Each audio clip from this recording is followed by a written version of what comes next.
NIA has arrested an accused in connection with the Tronglaobi bomb attack on April 7, which resulted in the death of 2 minors and injured their mother. The individual linked to the UKNA has been identified as Palal Kuki, son of Lejang from Molnom village in Churachandpur district. According to the police, security forces initially apprehended him on July 23 at Gilmore village. During police interrogation, Palal reportedly disclosed that he is the self-styled head of finance for the UKNA.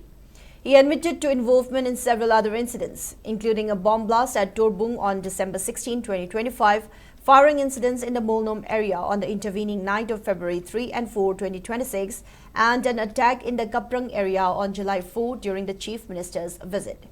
He also revealed his involvement in a firing incident near a CRPF camp in the Bishnupur district on March 26.